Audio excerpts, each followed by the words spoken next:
इंटरक्लास ठोस अवस्था के इस चैप्टर में कल हम लोगों ने जो टॉपिक पढ़ा था वो था परमाणु त्रिज्या और कोर की लंबाई का परिकलन करने का प्रारूप। आज हम लोग देखते हैं कि जो संरचनाएं हैं जिन्हें हम सरल घन एकक सेल, काय केंद्रित घन एकक सेल और फलक केंद्रित घन एकक सेल कहते हैं, उनके निर्माण में परमाणुओं का क्या योगदान होता है और उसे किस प्रकार से प्राप्त किया जाता है। तो हमारे पास जो पहला अवयव है वो है सरल घन एकक सेल। सरल घन एकक सेल को SCC स्ट्रक्चर भी कहते हैं, मतलब सिंपल क्यूबिक सेल। इस एकक सेल में एक एकक सेल में एक परमाणु का योगदान 1/8 हिस्से का होता है। ये एक्चुअली 1/8 हिस्सा किस प्रकार से निर्धारित है, तो एक परमाणु का योगदान 1/8 हिस्से का निर्धारण का मतलब है जितना अवयव उस एकक सेल के अंदर मौजूद है। तो सरल घन एकक सेल में परमाणुओं की संख्या, अब आपको पता है कि सरल घन एकक सेल में 8 कोने होते हैं, तो परमाणुओं की संख्या बराबर होती है 8 × 1/8। यानी जो 8 कॉर्नर्स हैं उनके प्रत्येक कॉर्नर पर परमाणु की वो संरचना जो एकक सेल के निर्माण में भाग ले रही है। तो एक परमाणु का एकक सेल में 1/8 हिस्सा भाग लेता है, यानी परमाणुओं का योगदान है 1 का। दूसरे प्रकार की संरचना जिसे हम काय केंद्रित घन एकक सेल कहते हैं और इसे BCC भी कहा जाता है, बॉडी सेंटर्ड क्यूबिक सेल।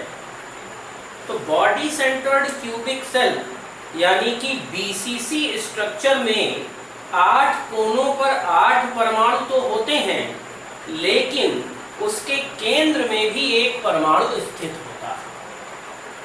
कल की क्लास में आपने जो संख्या देखी थी परमाणुओं की, तो परमाणुओं की संख्या बराबर कोने के परमाणु, कोने के परमाणु का योगदान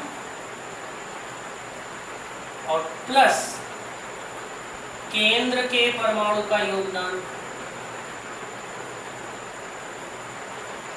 तो इसके आधार पर कोने में है 8 × 1/8, यानी कोनों की संख्या 8 और प्रत्येक कोने में परमाणु का योगदान 1/8, प्लस जो केंद्र में है वो पूरी तरीके से बीच में मौजूद रहता है, इसलिए 1 + 1 = हो जाता है 2। तो काय केंद्रित घन एकक सेल में परमाणुओं का कुल योगदान 2 परमाणु प्रति एकक सेल लिखा जाता है। अब बारी आती है फलक केंद्रित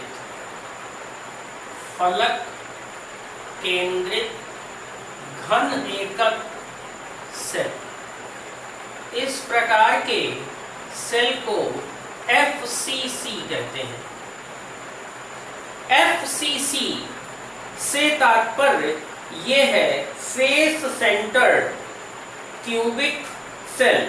तो यहाँ पर भी कोने तो 8 ही रहते हैं, लेकिन फलकों की संख्या 6 हो जाती है।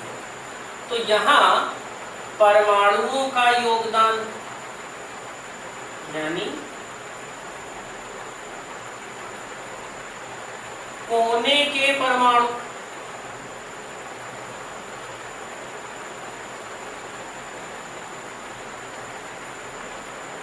प्लस फलक के परमाणु।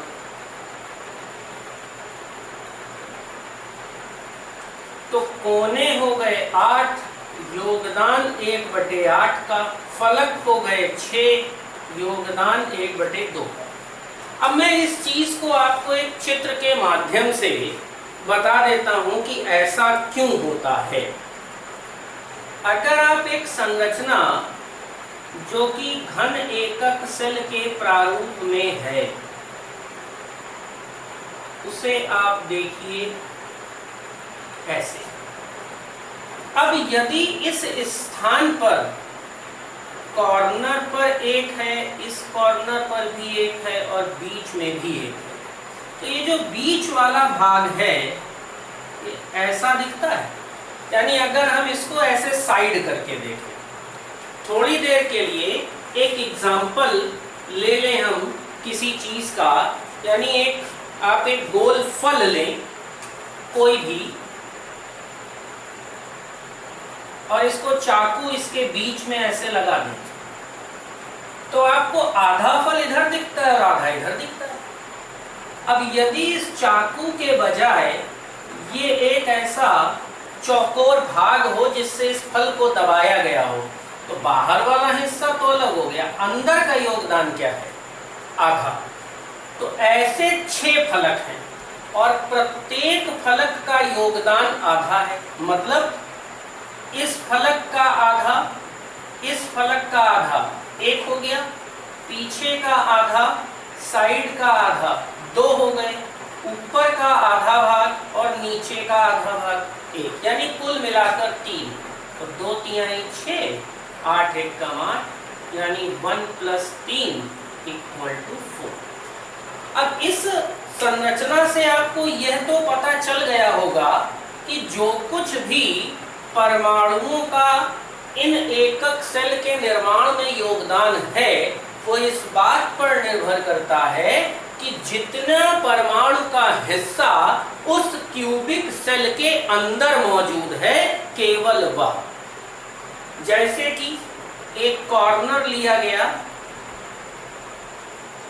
और इस कॉर्नर पर एक गोल हिस्सा मौजूद है, तो इस गोल हिस्से की मौजूदगी में हर तरफ, यानी 3 डायमेंशनल प्रारूप में, इसको मैं थोड़ा तिरछा करके बना देता हूं, तो 3 डायमेंशनल प्रारूप में यदि वो इस प्रकार का दिखता है, तो अंदर की तरफ गोले का केवल एक भाग दिखेगा, यानी ऐसे ऐसे और इस प्रकार। तो ये जो अंदर इसके मौजूद हिस्सा है वो कुल परमाणु का 1/8वां हिस्सा होता है। कोनों की संख्या 8 होती है, इसलिए 8 × 1/8 लिया जाता है इन स्थानों पर। ठीक है, तो इस प्रकार से हम क्रिस्टल जालकों में परमाणुओं की संख्या का निर्धारण करते हैं। अब आते हैं उपसह संयोजन संख्या पर। उपसह संयोजन संख्या, उपसह संयोजन संख्या से तात्पर्य क्या है?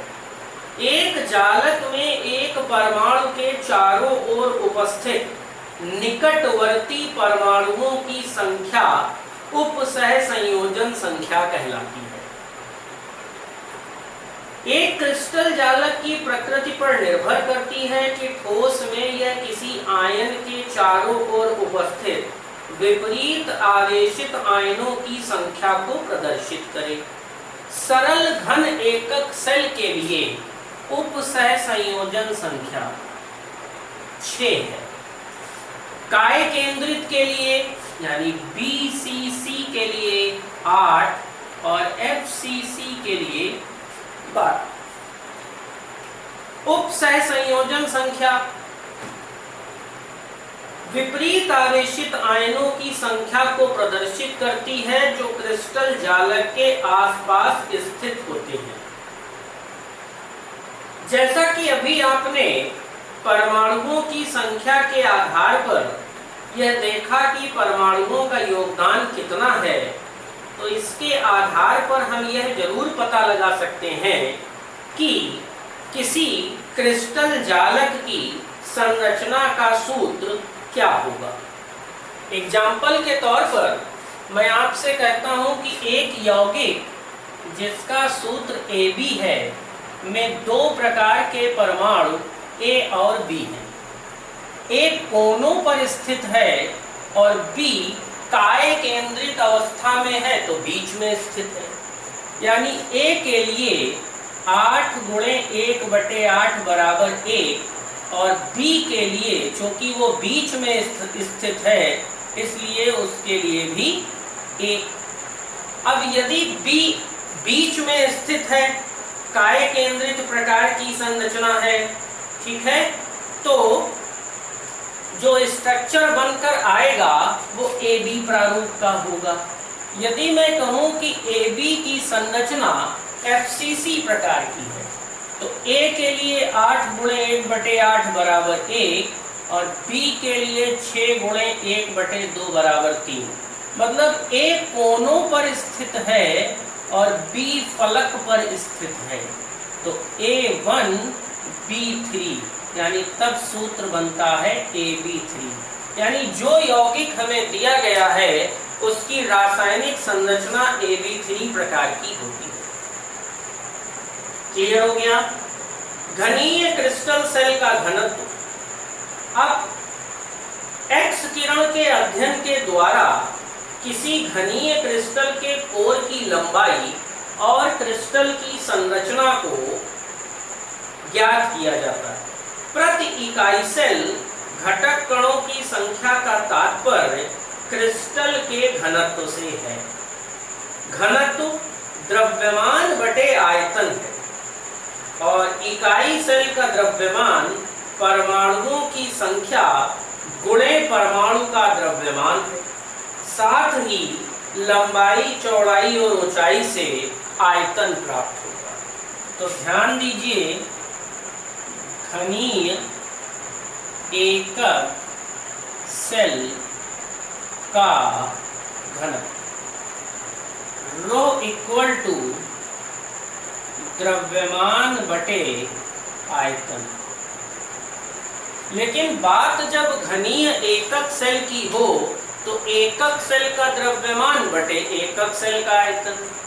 अब एकक सेल का द्रव्यमान डिपेंड करेगा परमाणुओं की संख्या गुणे परमाणु का द्रव्यमान और बटे। अब चूंकि एकक सेल कैसा है? घनीय, तो घनीय में होता है लंबाई गुणे चौड़ाई और गुणे ऊंचाई। परमाणुओं की संख्या तो अपने स्थान पर वो तो n हो जाएगी अथवा क्रमांक से ले ली जाएगी, लेकिन द्रव्यमान m बटे एवोगैड्रो नंबर के होता है। तो परमाणुओं की संख्या को z ले लें, द्रव्यमान m अपॉन एवोगैड्रो नंबर ले लें, लंबाई गुणे चौड़ाई। अगर सेल घनीय एकक है तो तीनों भुजाएं बराबर होंगी, मतलब a³ हो जाएगा। जब आप इसको सॉल्व करते हैं तो आपको मिलता है Zm upon a³ Na equal to rho. अब इसके अवयवों को तो आप पहचान ही लेंगे। Z है तत्व का परमाणु क्रमांक, M है परमाणु का द्रव्यमान, a³ है घन एकक सेल की भुजा से निकला हुआ आयतन और Na है एवोगैड्रो नंबर। कोई समस्या? यहाँ पर शायद कैपिटल लेटर होना चाहिए था, स्मॉल लिख गया था। ठीक, तो ये घनीय एकक सेल के घनत्व की गणना का सूत्र है जहाँ पर A को इकाई सेल या घन के कोर की लंबाई, Na को एवोगैड्रो नंबर कहते हैं। इनके ज्ञात अवयवों को इस सूत्र में प्रयोग करने से आपको घनीय एकक सेल के घनत्व का परिकलन हो जाएगा। अब आते हैं क्रिस्टलों के कुछ दोषों पर जिन्हें बिंदु दोष कहते हैं। लेकिन बिंदु दोष के पहले हम किसी आयनिक ठोस के लिए त्रिज्या अनुपात पता करते हैं। आयनिक ठोस के लिए त्रिज्या अनुपात, धनायन की त्रिज्या अपॉन ऋणायन की त्रिज्या। यह त्रिज्या अनुपात को ज्ञात करने का प्रारूप है। ठीक है, अब इस त्रिज्या अनुपात से कुछ और भी जानकारियां प्राप्त होती हैं। अगर ये 0.155 से 0.225 के बीच है तो उपसह संयोजन संख्या 3 होती है और संरचना समतली त्रिकोणीय होती है। यदि यह 0.225 से 0.414 के बीच है तो उपसह संयोजन संख्या 4 होती है और संरचना चतुष्फलकी है। इस प्रकार की टेबल आपकी बुक के पेज नंबर 23 पर है, जिसके द्वारा आप इसे प्राप्त कर सकते हैं। लेकिन पहले हमें त्रिज्या अनुपात प्राप्त करना होगा, तब हम किसी धनायन की त्रिज्या को ऋणायन की त्रिज्या से भाग करते हैं और जो भी अनुपात प्राप्त होता है उसे अपने टेबल के अनुसार एडजस्ट करके देखते हैं कि वो किस श्रेणी में आता है, उसकी उपसह संयोजन संख्या क्या है और उस क्रिस्टल की संरचना कैसी होगी। अब देखते हैं बिंदु दोषों को। क्रिस्टल संरचना में अपूर्णता दोष, जिन्हें बिंदु दोष, इलेक्ट्रॉनिक दोष और रेखीय दोष के नाम से जाना जाता है। बिंदु दोष, इलेक्ट्रॉनिक दोष और जो रेखीय दोष हैं, तो बिंदु दोषों में दो प्रकार हैं, स्ट्राइकियोमेट्रिक और नॉन स्ट्राइकियोमेट्रिक। स्ट्राइकियोमेट्रिक में हमारा पहला दोष है शॉटकी दोष और दूसरा कहलाता है फ्रैंकल दोष। शॉटकी दोष और फ्रैंकल दोष में क्या होता है, संपूर्ण क्रिस्टल विद्युत उदासीन रहता है क्योंकि रिक्ति उत्पन्न करने वाले धनायन तथा ऋणायन की संख्या सदैव समान रहती है। यह दोष तब उत्पन्न होता है जब जालक में कुछ बिंदु रिक्त रह जाते हैं। इन रिक्त बिंदुओं को जालक या रिक्तियां कहते हैं। यह रिक्तियां धनायन या ऋणायन के कारण उत्पन्न होती हैं। अब जैसे कि आप जानते हो कि कोई आयनिक यौगिक होगा तो उसमें अणुओं के स्थान पर आयनों की उपस्थिति होगी। अब मान लो ये क्रिस्टल जालक है तो ये इस प्रकार से व्यवस्थित होगा ना, प्लस माइनस के क्रम में, अल्टरनेट क्रम में व्यवस्थित। ठीक, अब यदि इसमें बीच में यह धनायन नहीं है, यहाँ यह ऋणायन नहीं है, तो इसे ऋणायन रिक्ति कहेंगे, इसे धनायन रिक्ति कहेंगे और ये हमेशा बराबर रहते हैं। तो जब बीच में इस प्रकार का दोष उत्पन्न होता है तो उसे शॉटकी दोष कहा जाता है। फ्रैंकल दोष, यह दोष तब उत्पन्न होता है जब कोई आयन जालक बिंदुओं के मध्य अंतराकाशी स्थान ग्रहण कर ले। कुछ ऐसा ही हो, शॉटकी दोष के केसेस को हटा दें तो यहाँ माइनस होगा और यहाँ पर प्लस होगा। अब एक प्लस आ जाए अथवा एक माइनस आ जाए, दोनों में से एक ही आएगा। एक आयन जब रिक्ति के बीच में कहीं स्थान ग्रहण कर लेता है, प्रायः धनायन ही होता है, तो इस प्रकार के दोष में एक छिद्र उत्पन्न हो जाता है। क्योंकि क्रिस्टल में धनायनों और ऋणायनों की संख्या समान है, अतः क्रिस्टल उदासीन बना रहता है। अब यदि प्लस आएगा तो कहीं ना कहीं से एक माइनस विलुप्त हो जाएगा संख्या को बराबर रखने के लिए। अगर माइनस आएगा तो कहीं ना कहीं से एक प्लस विलुप्त हो जाएगा आयनों की संख्या को बराबर करने के लिए। तो ये जो शॉटकी और फ्रैंकल दोष हैं, ये स्ट्राइकियोमेट्रिक दोष हैं। स्ट्राइकियोमेट्रिक दोष। इसी के अलावा कुछ नॉन स्ट्राइकियोमेट्रिक दोष भी होते हैं, जैसे ऋणायन रिक्ति, अंतराकाशी धनायन द्वारा दोष। ठीक, ऋणायन रिक्ति का मतलब है कि कभी कभी ऋणायन रिक्ति के कारण धातु अधिकता दोष उत्पन्न होता है और कभी कभी धनायनों द्वारा भी इस प्रकार का दोष उत्पन्न होता है, तो इसे नॉन स्टाइकियोमेट्रिक दोष कहते हैं। हमारे फर्स्ट चैप्टर ठोस अवस्था में इतना ही है। इसके अतिरिक्त कुछ चीजें जो इस कोर्स से अब हटा दी गई हैं लेकिन इस चैप्टर में सम्मिलित हैं, उन्हें आपके क्लास टॉपिक में शामिल नहीं किया जा रहा है।